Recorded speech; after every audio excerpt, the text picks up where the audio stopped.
If the divine had the world's ear, uninterrupted for 5 minutes, what would the divine most want humans to know or remember?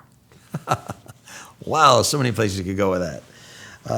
Okay, 5 minutes. If there were only 5 minutes for the divine to speak to the world, what would God most want people to know? Number one, that you are love. You are created in God's image, by love, as love. No matter what you have ever done, you are still pure love. And if we took a giant incinerator and put every human being on the planet, like a snapshot, like right now, put every soul in an incinerator for 10 minutes, the same ball of light would be there.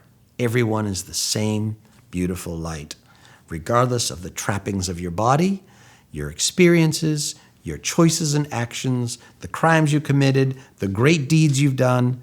Everyone is that same beautiful, brilliant light of God's love, equally at all times, which also bespeaks the next universal axiom of what God would want most people to know, is that because of that,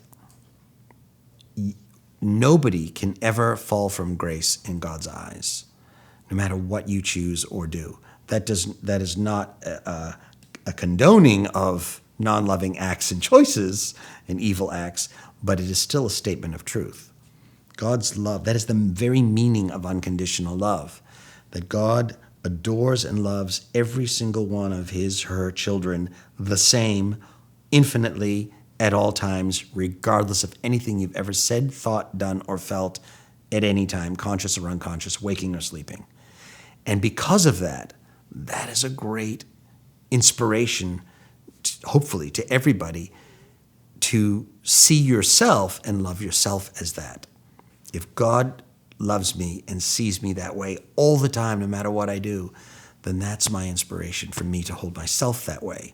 And that, holding myself that way, now frees me and empowers me to make kinder, more loving choices and to forgive myself and make restitution and do all the things necessary to keep becoming a better human being, rather than self-condemning or feeling guilt or shame or disgrace and wallowing in that, and then getting caught up in the downward spiral that destroys lives, which then brings greater or worse choices and crime and then drugs and self-condemnation and annihilation comes from the downward spiral, as opposed to having that constant hope and inspiration, that to know that no matter what I have done and what mistakes I've made and what poor choices and non-loving choices I've made, everything, and this is the third axiom of what God will want everyone to know, is that everything is forgivable and everything is redeemable, without exception, including murder, including rape, including arson, including theft, including anything. Anything. It's all forgivable and redeemable. That's part of unconditional love. That's part of that constancy of God's love. And to know that, again, it does not condone the act, but it shows that redemption is there and available and attainable and real for everyone all the time. So that whole concept of condemnation that people put upon themselves and that society in pockets and as a whole all too readily, all too glibly and freely conveys upon human beings for choices they make. It's a great, great tragedy and error on the part of human psyche and consciousness to do that to any human being. Much less do it to oneself. And then lastly, the final thing I would say that's paramount for people to know, for all people to know, is to strive to become the best human being you can, to become greater love in every given moment. Every day of your life, every hour, every moment of your life. And what that means, that sounds great and lofty in theory, but where the rubber meets the road, what that means is to avoid the great disease of the human spirit called complacency. Where complacency shows its ugly head, taking people for granted, forgetting to say thank yous, avoiding saying I love you, avoiding hugging people, your friends, or thanking people for stuff, and really paying attention to people when you're talking to them, taking relationships for granted. Oh yeah, that's my roommate, or oh yeah, that's my mom and dad. Yeah, I see them when I see them, and walking in people's houses, and just that kind of cavalier, detached kind of aloofness that people just, without even thinking about it, settle into. That's a great misuse of the gift of time, the gift of free will, of the use of this powerful and beautiful human heart that we've been given. What I say, strive to become greater love in every moment, it's the antithesis of all those things I just said.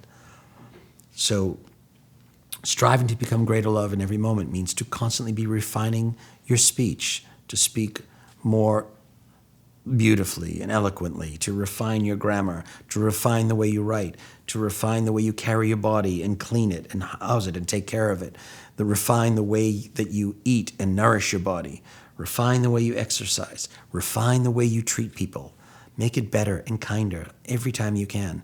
And when you see someone, especially in this category, find new things about people, especially the people with whom you're closest, people you see all the time. That's where the disease happens the most and the worst. People that are just always there that you just forget about and take for granted because they're just always there. It's easier to do with someone you see once a year, a long-lost friend. But where it becomes lazy and falls away is the people you live with and work with and family members and lovers and best friends. But see something new in them. Strive to see something new from a new angle, a new way of looking at them every single time you see them. Never forget to say thank yous and I love yous and please and hugs. Tomorrow's promised to no one. You never know when you'll ever see that person again. Live every day like it's the first day on the planet with that sense of joy and wonder and fascination like a little child, and live every day like it's your last. Again, not with obsession or compulsion, but more with passion and aliveness and effulgence and excitement. Fill each moment with 100% of your true self, rather than that lackluster time to make the donuts, just walking through life. It's a waste. It's a waste of a day. It's a waste of a minute. And it's not about just being perfect, and it's not about being analytical and anal retentive. It's about being present. Fill each moment with as much of you as you can, and make that much of you be as loving as you can. And find ways to fall in love with people every day of your life. I know it may sound trite and it may sound corny, but you engage in this, your life will be so fulfilling. It'll be so exciting. You'll see things you never knew possible. You'll experience things you never thought possible. Your life will become a walking, living miracle. I tell you as I'm sitting here, it's the way to live. That's what being alive is all about. It's not about getting really famous and really rich and getting laid all the time and having the perfect this or that. It's about having each moment filled with the quintessence of love and passion and aliveness and excitement and adventure and effulgence. That sense of fullness of self, richness of self. That's where it's at. That's where the money's at. And that, my beloved, is what the divine would want to say if it had the world, and it just did for 5 minutes.